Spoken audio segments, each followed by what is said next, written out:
नमस्कार दोस्तों, आप सभी का आपके अपने YouTube चैनल प्रीत क्लासेज में बहुत बहुत स्वागत है।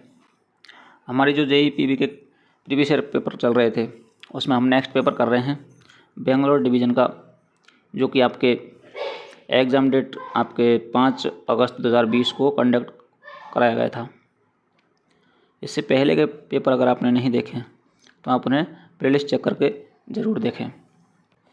देखिए पहला क्वेश्चन, निर्धारित तिथियों के बाहर रात्रि गश्त शुरू करने या जारी रखने के लिए सभी संबंधितों को विधिवत सलाह देने का अधिकार किसका आता है? द ऑथोरिटी फॉर इंट्रोड्यूसिंग और continuing night patrolling outside the stipulated dates डिलो एडवाइजिंग ऑल कंसर्न्ड इज। तो इसका राइट आंसर हो जाएगा आपके option number B, JE SSC PW sectional का होता है। नेक्स्ट देखिए, लेवल क्रॉसिंग के लिए सीटी संकेत जो होता है बोर्ड मीटर से की दूरी पर स्थित होना चाहिए, एलसी से कितनी दूरी पर होना चाहिए? तो इसका राइट आंसर हो जाएगा आपके ऑप्शन नंबर डी, 600 मीटर पर। नेक्स्ट देखिए, ट्रेनों के गुजरने के समय लिफ्टिंग करते समय सुगमता ढाल अधिक तीव्र ढाल नहीं होना चाहिए, कितने से अधिक नहीं होना चाहिए? इसका राइट आंसर होगा आपके ऑप्शन नंबर ए, 25 mm पर रेल। नेक्स्ट देखिए, गेज को रेल टेबल के नीचे कितने mm तक मापा जाता है, यानी कितने mm नीचे तक मापा जाता है? इसका राइट आंसर होगा आपके ऑप्शन नंबर बी, 13 mm नीचे मापा जाता है। नेक्स्ट देखिए, नेक्स्ट क्वेश्चन है, सीधे 300 mm गिट्टी क्वेश्चन के साथ कंक्रीट स्लीपर पर ट्रैक पर गिट्टी पर मीटर की मात्रा होती है। तो इसका राइट आंसर होगा आपके option number A, 2.304 metre. Next देखिए, जब 2 या 2 से अधिक ट्रॉलियाँ एक ही पंक्ति में एक ही दिशा में एक साथ चल रही होती हैं तो यह सुनिश्चित करने के लिए ध्यान रखा जाना चाहिए कि ट्रॉलियों की टक्कर से सुरक्षा के लिए उन्हें कम से कम कितनी मीटर की दूरी पर रखा जाएगा? तो इसका राइट आंसर होगा आपके ऑप्शन नंबर बी, 100 मीटर की दूरी पर रखा जाएगा। PQRS को कम करने के लिए सहायक ट्रैक PQRS को काम करने के लिए सहायक ट्रैक कितने गेज पर बिछाया जाना चाहिए? ऑक्सिलरी ट्रैक जो होता है वो कितने गेज पर बिछाते हैं? तो इसका राइट आंसर हो जाएगा आपके ऑप्शन नंबर है 3400 mm। कितने पर बिछाते हैं? 3400 mm पर बिछाते हैं। नेक्स्ट देखिए, 110 किलोमीटर पर आवर की स्पीड से अधिक की स्पीड्स के लिए बीजी पर अधिकतम करंट प्रदान किया जा सकता है। ब्रॉड गेज लाइन पर मैक्सिमम कितना करंट प्रदान किया जाता है? तो इसका राइट आंसर होगा आपके option number B, 165 mm। Next देखिए, डीप स्क्रीनिंग जो स्थल पर 20 किलोमीटर पर आवर की स्पीड की सावधानी बरतने का आदेश प्रचलित है। IRPWM के अनुसार सावधानी सूचक बोर्ड कार्यस्थल से कितने मीटर की दूरी पर लगाया जाएगा? सावधानी सूचक बोर्ड कॉशन इंडिकेटर जो है वो कितनी दूरी पर लगाया जाएगा? तो इसका राइट आंसर होगा आपके ऑप्शन नंबर सी, 800 मीटर की दूरी पर। नेक्स्ट देखिए, जहाँ गाड़ी को रोक कर जाना होता है वहाँ पर 1200 मीटर दूरी पर होगा। नेक्स्ट देखिए, LWR क्षेत्र में गहरी स्क्रीनिंग करते समय, डीप स्क्रीनिंग करते समय यदि रेल तापमान TD+10 से सेंटीग्रेड से ऊपर बढ़ने का अनुमान है तो हमें निम्नलिखित होना चाहिए। तो इसका राइट आंसर होगा आपका option number C, do a temporary distressing at a temperature of TD-10 degree centigrade. Next देखिए, सभी वस्तुएं चाहे वे स्टॉक में हो या बिना स्टॉक में हो पत्थरों के माध्यम से प्राप्त होने पर भंडार के संरक्षण के अनुसार इसकी आवश्यकता होगी। ऑल आइटम्स वेदर स्टॉक्ड और non stocked received through stone need to according by the custodian of stores. तो इसका राइट आंसर हो जाएगा आपके ऑप्शन नंबर ए, ये जो है कैसा है, ट्रू है, कथन जो है ट्रू। सभी मामलों में ट्रॉलियाँ होनी चाहिए, push trolley, pull trolley, both A and B, neither A और नॉर बी। इसका राइट आंसर हो जाएगा आपके option number A, push trolley. Next देखिए, एक डेटोनेटर का जीवन कितने वर्ष है? इसे 8 वर्ष तक बढ़ाया जा सकता है। 5 वर्ष होता है और इसे कितने वर्ष तक बढ़ाया जा सकता है? 8 वर्ष तक बढ़ाया जा सकता है। ऑप्शन नंबर डी इसका राइट आंसर होगा।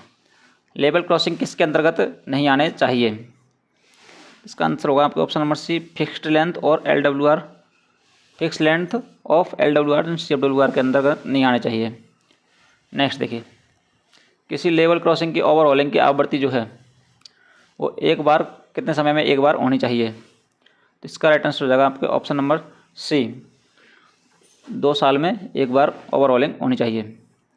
यदि एक गश्ती दल पेट्रोलमैन को अपनी बीट के अंत में पहुंचने पर अगला पेट्रोलमैन नहीं मिलता है तो उसे गश्ती चार्ट के अनुसार क्या करना चाहिए? कंटिन्यू रहना चाहिए, स्टॉप होना चाहिए, inform to SM, none of the above. इसका राइट आंसर हो जाएगा आपके ऑप्शन नंबर ए, कंटिन्यू रहना चाहिए। नेक्स्ट देखिए, LAP का अधिकतम संचय जो है वो कितने दिन का होता है? तो इसका राइट आंसर होगा आपका ऑप्शन नंबर सी, 300 दिन। पिछले क्लासों के रिपीटेड क्वेश्चन है, काफ़ी क्वेश्चन इसमें। यदि किसी पुरुष कर्मचारी ने परिवार नियोजन ऑपरेशन कराया है तो वह कितने दिनों के विशेष आकस्मिक अवकाश के लिए पात्र है? If a male employ undergone family planning operation then he is days as a special casual leave eligible for, यानी कितने दिन के लिए छुट्टियां स्पेशल CL उनको मिलती है? तो इसका राइट आंसर हो जाएगा आपके ऑप्शन नंबर बी, 6 दिन। नेक्स्ट देखिए, महिला रेलवे कर्मचारी के लिए मातृत्व अवकाश कितने दिनों का होता है? इसका आंसर आप कमेंट बॉक्स में कमेंट जरूर करें। जब कर्मचारी को निलंबित रखा जाता है तो वह इसके लिए पात्र होता है। सस्पेंशन में कर्मचारी किसके लिए पात्र होता है? तो इसका राइट आंसर होगा आपके ऑप्शन नंबर ए, सब्सटीट्यूटेंस अलाउंस के लिए पात्र होता है। लघु दंड आरोप पत्र के लिए उपयोग किए जाने वाला मानक प्रपत्र SF स्टैंडर्ड फॉर्म कौन सा है माइनर पेनल्टी के लिए? तो इसका राइट आंसर होगा आपके option number C, SF 11। Next देखिए, तटबंध में single line straight BG track के लिए न्यूनतम संरचना चौड़ाई यानी कि फॉर्मेशन की जो मिनिमम विड्थ है वो कितने mm होती है? तो इसका राइट आंसर हो जाएगा आपके ऑप्शन नंबर ए, 7850 mm। नेक्स्ट देखिए, निम्नलिखित में से कौन सा एक LC के लिए विशिल संकेतक बोर्ड है? तो इसका राइट आंसर हो जाएगा आपके ऑप्शन नंबर सी, WL। देखा होगा आपने LC के आगे WL बोर्ड लगा हुआ, तो वो कौन सा होता है? आपके विशिल इंडिकेटर। नेक्स्ट देखिए, पैदल यात्रियों के लिए विकेट गेट का प्रावधान है, लेवल क्रॉसिंग के लिए प्रदान करने की आवश्यकता नहीं है। तो इसका राइट आंसर हो जाएगा आपके option number D, C class में लेवल क्रॉसिंग के लिए प्रदान करने की आवश्यकता नहीं है। नेक्स्ट देखिए, नेक्स्ट है स्टोर्स मैटर के मामले में DMTR का मतलब क्या है? इसका राइट आंसर हो जाएगा आपके option number C, daily material transaction register. Next देखिए, पेट्रोलमैन के चलने की गति 10 km/h मानी जाती है। तो इसका राइट आंसर होगा आपके ऑप्शन नंबर बी, 3 km/h। किसी कर्व के लिए चेक रेल के न्यूनतम निकासी कितने mm है? मिनिमम क्लियरेंस जो होगा चेक रेल के लिए कर्व में वो कितना होगा? तो इसका राइट आंसर होगा आपका option number C, 44 mm। Next देखिए, अत्यधिक तीव्र वेग वाली पवनों को मापने के लिए किस उपकरण का प्रयोग किया जाता है? तो इसका राइट आंसर हो जाएगा आपके ऑप्शन नंबर बी, एनीमोमीटर के। उन कर्व में वक्रों में चेक रेल प्रदान की जानी चाहिए जहां कर्व की डिग्री कितने से अधिक हो। तो इसका राइट आंसर होगा आपके ऑप्शन नंबर बी, 8 डिग्री से अधिक होने पर वहाँ पर चक्र रेल प्रदान की जानी चाहिए। नेक्स्ट देखिए, तनाव मुक्त तापमान वह रेल तापमान है जिस पर रेल तनाव से मुक्त होती है, डैश तनाव से मुक्त होती है। तो इसका राइट आंसर हो जाएगा आपके option number B, temperature thermal stress जो होता है उससे मुक्त होती है। ट्रैक को एक बार में अधिकतम कितने mm तक उठाया जाना चाहिए? तो इसका राइट आंसर हो जाएगा आपके ऑप्शन नंबर बी, मैक्सिमम एक बार में आप 50 mm तक लिफ्ट कर सकते हो। नेक्स्ट देखिए, 1/8 कर्व स्विच 52-60 kg या PSC स्लीपर में परमिसिबल स्पीड जो है वो कितनी होगी? तो इसका राइट आंसर होगा आपके ऑप्शन नंबर ए, 15 kmph की स्पीड होने वाली है। नेक्स्ट देखिए, 52 kg रेल सेक्शन के लिए पर मीटर वजन जो है वो कितना होता है? 52 kg लाइन में 1 मीटर में कितना वजन होता है? तो इसका राइट आंसर हो जाएगा आपके option number D, 51.89 kg, 51.89 kilogram पर मीटर। नेक्स्ट देखिए, सभी गर्डर पुलों चाहे बड़े हो या छोटे पर गार्ड रेल उपलब्ध कराई जानी चाहिए, क्या यह कथन सत्य है? तो इसका राइट आंसर हो जाएगा आपके ऑप्शन नंबर ए, बिल्कुल सत्य, आपके उपलब्ध कराई जानी चाहिए गार्ड रेल। नेक्स्ट देखिए, स्टेशनों पर अनुपयोगी लकड़ी के टुकड़े से बने प्लेटफॉर्म लाइनों से की दूरी कितने के अंतराल पर प्रदान की जाती है? कई जगह पर आपके इस लकड़ी के टुकड़े का जगह आपको लिखा मिलेगा डिस्टेंस पीस, तो इसको यहाँ पर कितना हो जाएगा आपके ऑप्शन नंबर सी, 30 मीटर की दूरी होगी। पिछली वीडियो में हम आपको बता चुके हैं। गठन कब बहुत खराब कहा जाता है? And the formation is said to be very bad. Formation जो होता है वो तो more than 12 attention per year are given, यानी एक साल में आपके 12 से अधिक अटेंशन अगर प्राप्त होती हैं तो आपको इसको वेरी बैड फॉर्मेशन कहा जाएगा। तो इसका राइट आंसर हो जाएगा आपके ऑप्शन नंबर सी। नेक्स्ट देखिए, जॉइंट की वेल्डिंग के बाद डैश समय बीत जाने के बाद ही यातायात की अनुमति दी जाती है, यानी कि वेल्डिंग होने के बाद में कितने समय बाद आपके ट्रैफिक अलाउ किया जाता है? इसका राइट आंसर हो जाएगा आपके option number C, 30 minute after. Next देखिए, फॉरेन बोल्ट के साथ जोगल्ड फिसप्लेट 80 बेल्ट पर प्रदान किए जाएंगे जिन्होंने रेल के निर्धारित थकान जीवन GMT जो है के बराबर या उससे अधिक यातायात किया है। तो इसका राइट आंसर होगा आपके ऑप्शन नंबर ए, 50% से अधिक हो। Joggled fishplate with far and bolt shall be provided on 80 belts which have undertaken traffic equal to और more than dash of stipulated fatigue life GMT of the rail. तो इसका answer हो जाएगा आपके 50% होगा, 50%। नेक्स्ट देखिए, ऊंचाई वाले बैंकों पर अच्छे 80 बेल्ट पर क्लैंप या 2 फार इन बेल्ट बोल्ट के साथ जोगल्ड फिसप्लेट प्रदान की जाएगी। तो इसका राइट आंसर होगा आपके option number A, 5M and more. Next देखिए, LWR में अंतराल सर्वेक्षण या समायोजन सामान्य रूप से किया जाना चाहिए। गैप सर्वे या adjustment should normally be done.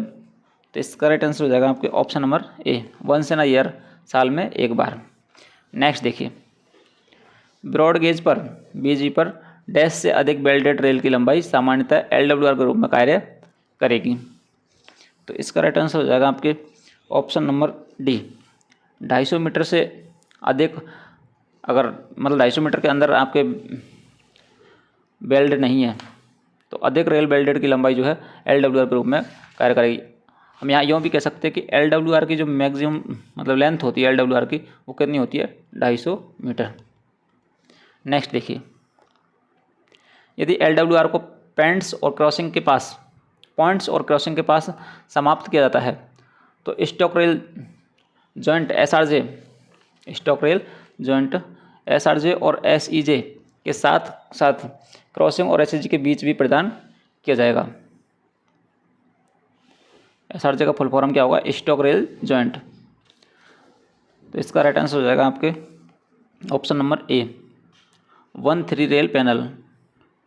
Next देखिए, CWR का फुल फॉर्म क्या होगा? LWR, CWR का फुल फॉर्म क्या होगा? इसका राइट आंसर हो जाएगा आपके option number A, continuous belted rail. Full form of FM का फुल फॉर्म जो है आपको इसका आंसर कमेंट करना है। नेक्स्ट देखिए, LWR CWR में ट्रैक सर्किटिंग के लिए सभी इंसुलेशन डैश के चिपके हुए जोड़ों को प्रदान किया जाएगा। तो इसका राइट आंसर हो जाएगा आपके option number D, G3L type के जो इंसुलेशन जोड़ हैं उनके लिए प्रदान किया जाएगा। नेक्स्ट देखिए, रेल तापमान को अधिमानतः एक अच्छी तरह से कैलिब्रेटेड के उपयोग करके दर्ज किया जाएगा। Rail temperature shall be recorded using perfectly a well calibrated. तो इसका राइट आंसर हो जाएगा आपके option number D, continuous recording type thermometer. Next देखिए, क्षेत्र के लिए औसत रेल तापमान टीएम एवरेज रेल टेम्परेचर जो है की गणना के लिए कम से कम डैश की निरंतर अवधि के लिए अधिकतम और न्यूनतम रेल तापमान का पता लगाया जाना चाहिए। एवरेज रेल टेम्परेचर निकालना है तो कितनी अवधि के बाद अधिकतम और न्यूनतम तापमान का पता लगाना चाहिए। तो इसका राइट आंसर हो जाएगा आपके option number C, 5 year. Next देखिए, LWR CWR में संदर्भ चिन्ह कहाँ निर्धारित किए जाएंगे? रेफरेंस मार्क जो हैं वो कहाँ पर फिक्स किए जाएंगे? तो इसका राइट आंसर हो जाएगा आपके option number C, both A and B. Each SEJ प्रत्येक एसईजे पर at the centre of LWR और CWR, प्रत्येक LWR और CWR के बीच में सेंटर में, और ईच एसईजे प्रत्येक एसईजे पर। नेक्स्ट देखिए, कर्व की डिग्री किसकी जीवा द्वारा केंद्र पर बनाया गया कौन है? तो इसका राइट आंसर हो जाएगा आपके option number D, 30.5 metre. The degree of the curve is the angle subtended at the centre by the chord of, यानी 30.5 मीटर की जीवा द्वारा बनाया गया कौन है? रिवर्स वक्र दो वृत्ताकार वक्रों से बनता है। Reverse curve is formed by two circular curve जो है। तो इसका राइट आंसर हो जाएगा आपके option number B, opposite direction में तब बनेगा रिवर्स कर्व। रिवर्स कर्व कैसे होगा? एक इस तरीक़ा से और दूसरा इस तरीक़ा से, अपोजिट डायरेक्शन में। एक तो इस तरीक़ा का है सर्कुलर कर्व और दूसरा ये इस प्रकार। तो ये क्या हो गया? अपोजिट डायरेक्शन में हो गया। नेक्स्ट देखिए, DRT का फुल फॉर्म क्या है? तो इसका आंसर हो जाएगा आपके ऑप्शन नंबर ए, डबल रेल टेस्टर। नेक्स्ट देखिए, SRT का यूज किस लिए किया जाता है? SRT का यूज जो है किस लिए किया जाता है? तो इसका आंसर हो जाएगा आपके ऑप्शन नंबर ए, रेल टेस्टिंग के लिए किया जाता है SRT का यूज। USFD 200 में 3 लाल पेंट क्रॉस, 3 इस प्रकार आपके 3 रेड क्रॉस जो हैं, लाल पेंट क्रॉस का अंकन दर्शाता है, क्या दर्शाता है? तो इसका आंसर हो जाएगा आपके ऑप्शन नंबर ए, IMR, जिसको आपके 3 दिन के अंदर डिटेक्ट करने के 3 दिन के अंदर इसे बदलना होता है। नेक्स्ट देखिए, USFD 200 में एक वृत्त को लाल रंग से अंकित करना क्या कहलाता है? DFWO, ऑप्शन नंबर सी इसका राइट आंसर होगा। नेक्स्ट देखिए, IMR और IMRW को कितने दिन के भीतर हटाया जाना चाहिए? ऑप्शन नंबर बी इसका राइट आंसर होगा, 3 दिन के अंदर इसको हटाया जाना चाहिए। नॉन इंटरलॉकिंग फेसिंग पॉइंट पर ट्रेनों की गति डैश से अधिक नहीं होनी चाहिए। तो इसका राइट आंसर होगा आपके ऑप्शन नंबर डी, 15 kmph से अधिक नहीं होनी चाहिए। कर्व पर बाहरी रेलिंग पर घिसाव को किसके द्वारा प्रभावी ढंग से कम किया जा सकता है? The wear on the outer rail on the curve can be reduced effectively by, यानी किसके द्वारा कम किया जा सकता है? तो इसका राइट आंसर हो जाएगा आपके option number D, lubricating the gauge face of outer rail on the curves, यानी कि लुब्रिकेंट ग्रीस करके।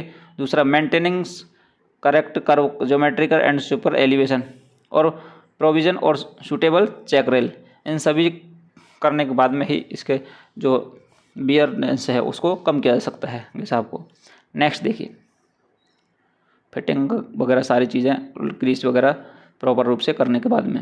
नेक्स्ट देखिए, फैन शेप्ड आकार के टर्नआउट के लिए नोज से टकराने के बचने के लिए यह सुनिश्चित किया जाएगा कि चेक रेल जो है क्लियरेंस कितने से कितने के बीच में होना चाहिए फैन शेप टर्नआउट में। तो इसका राइट आंसर हो जाएगा आपके ऑप्शन नंबर 41 से 45 mm के बीच में क्लियरेंस होना चाहिए, चेक रेल क्लियरेंस। नेक्स्ट देखिए, 52 kg CSM क्रॉसिंग के मामले में क्रॉसिंग की नोज की वास्तविक घिसाव का पता लगाने के लिए घिसाव माप से निम्नलिखित आयाम को घटा जाना चाहिए। विंग रेल की ढलाई में 20 कैंट में से 1 तक ढलान को ध्यान में रखते हुए। तो इसका राइट आंसर हो जाएगा आपके ऑप्शन नंबर 2.0 mm घटाया जाना चाहिए। टैंपिंग टूल की बंद स्थिति में टैंपिंग ब्लेड्स के ऊपरी किनारे और स्लीपर के निचले किनारे के बीच के अंतर को डैश समायोजित किया जाना चाहिए। कितने से कितने के बीच में समायोजित करना चाहिए? इसका राइट आंसर होगा आपके ऑप्शन नंबर सी, 15 mm से 20 mm के बीच में समायोजित करना चाहिए। नेक्स्ट देखिए, सभी रेल जोड़ों को सामान्य रूप से कितने समय में चिकनाई युक्त किया जाना चाहिए? यानी इनका लुब्रिकेशन जो है कितने टाइम में किया जाना चाहिए सभी रेल जॉइंटों को? तो इसका राइट आंसर हो जाएगा आपके ऑप्शन नंबर ए, 1 ईयर, साल में एक बार। पूर्ण गिट्टी कुशन प्रदान करके निम्नलिखित स्थितियों में गहरी स्क्रीनिंग की जानी चाहिए। डीप स्क्रीनिंग जो है किस कंडीशन में की जानी चाहिए? तो इसका राइट आंसर हो जाएगा आपके option number D, all of the above. Prior to complete track renewal and where the checking of blast has resulted in unsatisfactory riding. Deep screening of track shall be done after 500 GMT और 10 years, whichever is earlier. दोनों में से जो भी पहले हो। तो यानी इन कंडीशन में आपके डीप स्क्रीनिंग की जानी चाहिए। नेक्स्ट देखिए, 60 kg CMS क्रॉसिंग के मामले में 60 kg CMS क्रॉसिंग के मामले में क्रॉसिंग की नोज की वास्तविक घिसाव का पता लगाने के लिए घिसाव माप से निम्नलिखित आयामों को घटाया जाना चाहिए। विंग रेल की ढलाई को ढलान को ध्यान रखते हुए 1/20 का केट ध्यान रखते हुए आपको कितना इसमें से घटाया जाना चाहिए 60 kg वाले में? तो इसका राइट आंसर हो जाएगा आपके ऑप्शन नंबर ए, 2.5 mm। और आपके 52 kg में जो है वो कितना, 2 mm। देखिए पिछले क्वेश्चन आपको, ये 52 kg CMS क्रॉसिंग में जो है आपके एक्चुअल वियर को नापने के लिए कितना घटाया जाना चाहिए, 2 mm घटाया जाना चाहिए। और यहाँ जो है आपके 60 kg में 2.5 mm घटाया जाना चाहिए, ये आपको ध्यान रखना है। ट्रैक को उठाने या नीचे करने का कार्य न्यूनतम मिनिमम जो है डैश की देखरेख में किया जाएगा, किस ऑथराइटी की अनुमति में किया जाएगा? तो इसका राइट आंसर हो जाएगा आपके option number C, JPWI minimum जो है इस लेवल के अधिकारी के देखरेख में किया जाएगा। स्टेशनों के बीच महत्वहीन स्टेशनों पर रेलवे भूमि सीमाओं को बनाए रखने के लिए कौन जिम्मेदार है? तो इसका राइट आंसर होगा आपके ऑप्शन नंबर ए, SSCPW। नेक्स्ट देखिए, कटिंग में ट्रॉली रिफ्यूज के बीच अधिकतम दूरी किससे अधिक नहीं होनी चाहिए कटिंग में? तो इसका राइट आंसर होगा आपके option number A, 100 metre in a curve, 100 metre से अधिक नहीं होना चाहिए। नेक्स्ट देखिए, ऊंचे बैंकों में ट्रॉली रिफ्यूज के बीच अधिकतम दूरी जो है कितने से अधिक नहीं होनी चाहिए? ऊंचे बैंकों की बात की जा रही है, तो यहाँ पर आपके 200 मीटर से अधिक दूरी नहीं होनी चाहिए ट्रॉली रिफ्यूज, जिसको आप ट्रॉली घर बोलते हो। नेक्स्ट देखिए, 60 kg पर मीटर रेल सेक्शन के लिए वर्टिकल बियर की सीमा क्या है? तो इसका राइट आंसर होगा आपके option number D, 13 mm। Next question है आपके, 52 kg पर मीटर रेल सेक्शन के लिए वर्टिकल बियर जो लिमिट है वो कितनी होगी? तो इसका राइट आंसर हो जाएगा आपके option number B, 8 mm। 60 kg के लिए होता है 13 mm और आपके 52 kg के लिए हो जाएगा 8 mm। 60 kg पर मीटर 90 UTS रेल की न्यूनतम कुल डैश यातायात वहन करने के बाद नवीनीकरण के माध्यम से योजना बनाई जाती है, यानी कितने GMT के बाद में तो इस चेंज करने की योजना बनाई जाती है? तो इसका राइट आंसर हो जाएगा आपके ऑप्शन नंबर सी, 800 GMT। या क्वेश्चन अगर सीधे भाषा में बात करें तो ये भी हो सकता है कि 60 kg 90 UTS रेल की जीवन लाइफ जो है, जीवन काल वो कितनी होगी? तो 800 GMT होगी। नेक्स्ट देखिए, भविष्य में सभी प्राथमिक नवीनीकरण किसके साथ किए जाएंगे? All primary renewals in future shall be carried out with. तो इसका राइट आंसर हो जाएगा आपके option number A, PSC sleeper के साथ में। यानी अब कभी भी आगे आपके प्राइमरी रिन्यूअल जो होंगे तो उसमें कौन सा स्लीपर यूज़ किया जाएगा? PSC sleeper. नेक्स्ट देखिए, ERC का सेवा जीवन कितना है? ERC का सर्विस लाइफ जो है वो कितनी GMT होती है? तो इसका राइट आंसर होगा आपके option number D, 400 GMT। Metal liners की सेवा जीवन सर्विस लाइफ जो है वो कितनी होगी मेटल लाइनर्स की? तो इसका राइट आंसर हो जाएगा आपके ऑप्शन नंबर डी 8 साल। एलपी एएलपी के लिए सभी संकेतकों को एलपी एएलपी द्वारा देखे जाने के लिए किस तरफ रखा जाना चाहिए? राइट हैंड, लेफ्ट हैंड, ए और बी या ए एंड बी? तो इसका राइट आंसर हो जाएगा आपके ऑप्शन नंबर बी। हमेशा किधर लगाया जाएगा? लेफ्ट हैंड में लगाया जाएगा। नेक्स्ट देखिए, मान लीजिए कि इधर से कोई ट्रेन जा रही है, तो ये जो लाइन होगी तो आपके किधर साइड लगाया जाएगा? इधर लेफ्ट हैंड की तरफ लगाया जाएगा। इधर से आने वाली के लिए इधर बाहर की साइड, इधर लेफ्ट हैंड की तरफ लगाया जाएगा। नेक्स्ट देखिए, इनमें से किसे ट्रेन के संकेत साथ जोड़ा नहीं जा सकता? Shall be attached to a train, push trolley, motor trolley, lorry, all of the above? तो इसका राइट आंसर हो जाएगा आपके ऑप्शन नंबर डी। ट्रेन के साथ इनमें से किसी को भी नहीं जोड़ सकते, आप सभी जानते हैं, क्योंकि अगर ट्रेन के साथ जोड़ दिया जाएगा तो क्या होगा? पुश ट्रॉली को कम से कम डैश व्यक्तियों द्वारा संचालित किया जाना चाहिए। तो इसका राइट आंसर हो जाएगा आपके ऑप्शन नंबर सी, 4 पर्सन होने चाहिए। नेक्स्ट देखिए, विशेष श्रेणी लेवल क्रॉसिंग पर टीबीयू डैश से अधिक होता है। स्पेशल क्लास लेवल क्रॉसिंग जो होता है उस पर टीबीयू कितने से अधिक होगा? तो इसका राइट आंसर होगा आपकी ऑप्शन नंबर ए, 50,000 से अधिक होगा।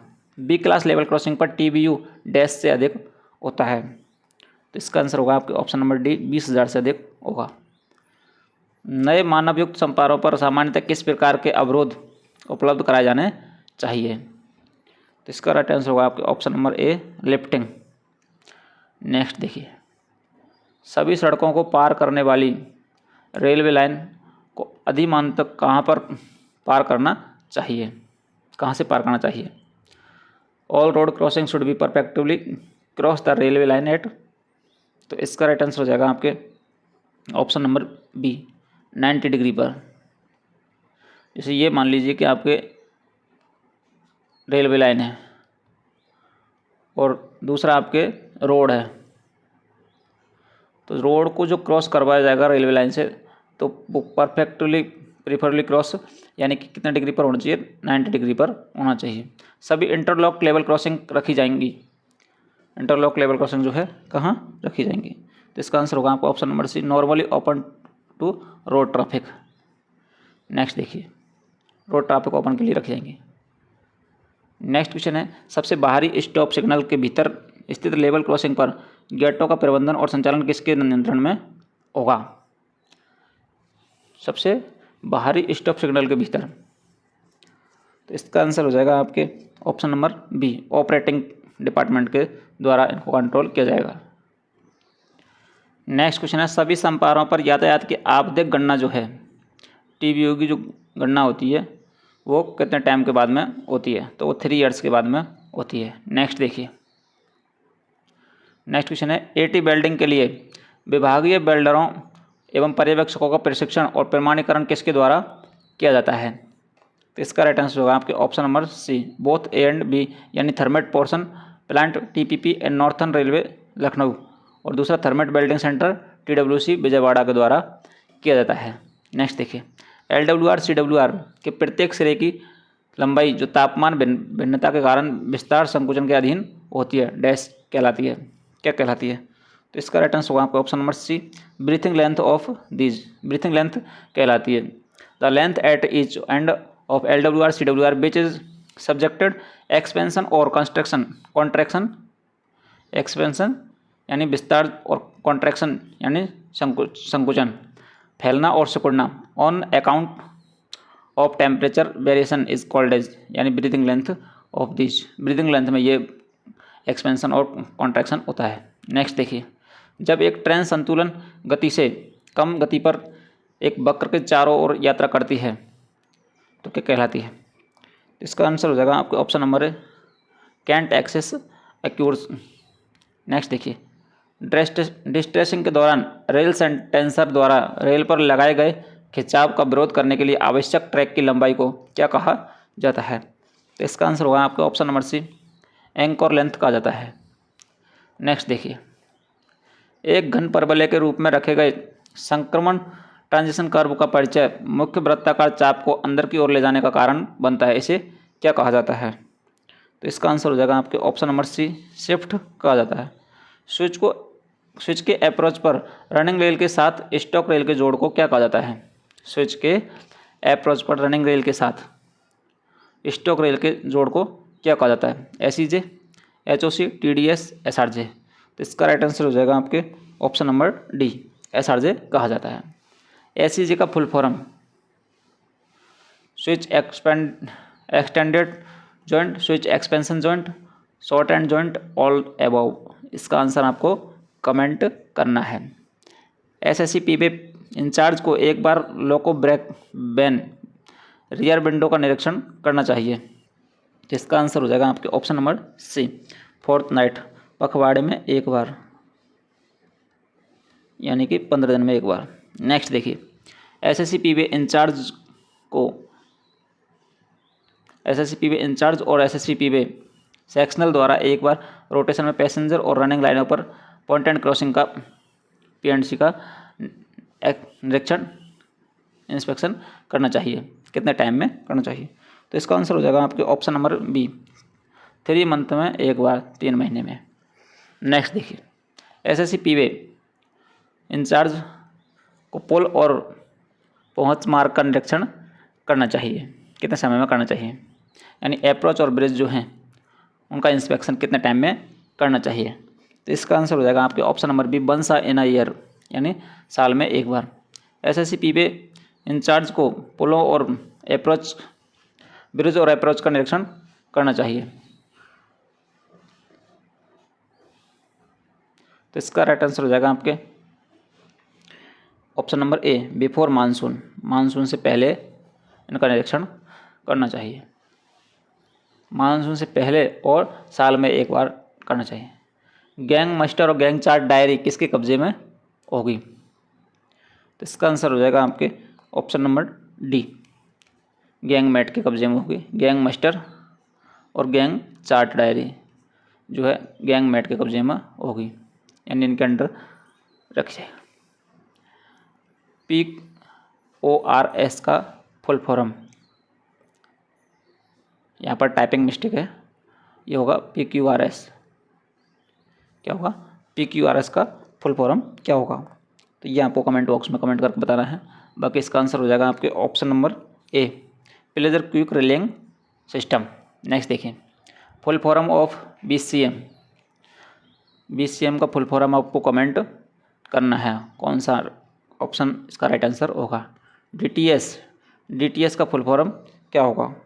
तो इसका आंसर हो जाएगा आपके option number C, dynamic track stabiliser.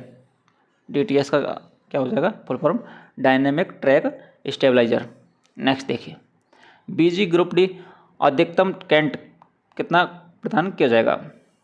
यानी कि ब्रॉड गेज जिसमें ग्रुप डी जो रूट्स होते हैं उसमें मैक्सिमम कैंट जो है वो कितना प्रोवाइड किया जाएगा?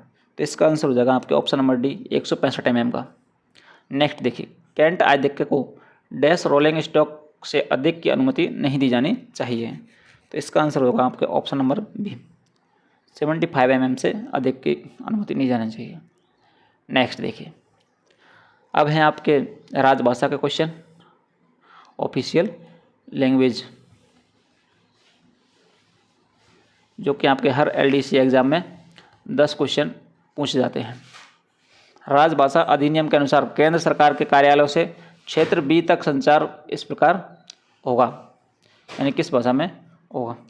तो इसका आंसर होगा आपके ऑप्शन नंबर ए, हिंदी में।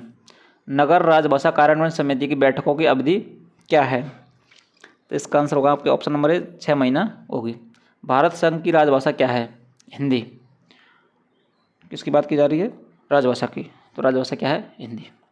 नेक्स्ट देखिए, संविधान के किस अनुच्छेद में भारतीय संघ की राजभाषा के संबंध में प्रावधान है? आर्टिकल 343, ऑप्शन नंबर सी इसका राइट आंसर होगा, 343 और 344। नेक्स्ट देखिए, 8वीं अनुसूची में शामिल विदेशी भाषा कौन सी है? इसका आंसर आपको कमेंट बॉक्स में कमेंट करना है। एकमात्र विदेशी भाषा कौन सी है। साथ ही आपके 8वीं अनुसूची में जो कुल भाषाएं कितनी हैं ये आपको कमेंट करना है। राजभाषा नियमों के अंतर्गत वर्गीकृत सभी 3 क्षेत्र कौन से हैं। A, B, C, all of the above. Option number D इसका राइट आंसर हो जाएगा। नेक्स्ट देखिए, राजभाषा से संबंधित महत्वपूर्ण निर्णय कौन सा मंत्रालय लेता है। तो इसका आंसर हो जाएगा आपके option number C, ministry of home affair, गृह मंत्रालय लेता है। केंद्रीय हिंदी समिति के अध्यक्ष कौन हैं। इसका राइट आंसर हो जाएगा आपके ऑप्शन नंबर 1, प्राइम मिनिस्टर। कौन होगा, प्रधानमंत्री इसके अध्यक्ष होंगे। नेक्स्ट देखिए, केंद्र सरकार कर्मचारियों के लिए कितने हिंदी पाठ्यक्रम निर्धारित है। तो इसका आंसर हो जाएगा आपके ऑप्शन नंबर सी, 3 पाठ्यक्रम निर्धारित हैं। राजभाषा नियमों के अनुसार कर्नाटक किस क्षेत्र में स्थित है। तो इसका आंसर हो जाएगा आपके ऑप्शन नंबर सी क्षेत्र में निर्धारित है। तो ये था इस पेपर का लास्ट क्वेश्चन। उम्मीद है आपको क्लास अच्छी लगी होगी। क्लास अच्छी लगी हो तो क्लास को लाइक कीजिए, साथ ही अपने दोस्तों के साथ शेयर ज़रूर कीजिए। साथ ही जिन भी क्वेश्चंस का आंसर पूछा गया उनका आंसर कमेंट ज़रूर करें। और चैनल पर नए हो तो चैनल को सब्सक्राइब करके बेल आइकन को प्रेस करके ऑल पर क्लिक कर लीजिए, जिससे आपको हमारे हर वीडियो का नोटिफिकेशन प्राप्त हो सके। और आप पीवे, जेई या TMC JE, TMC technician 3rd आदि के नोट्स प्राप्त करना चाहते हैं तो उसका लिंक कंप्यूटर में मिल जाएगा, वहाँ से आप इनके नोट्स प्राप्त कर सकते हैं।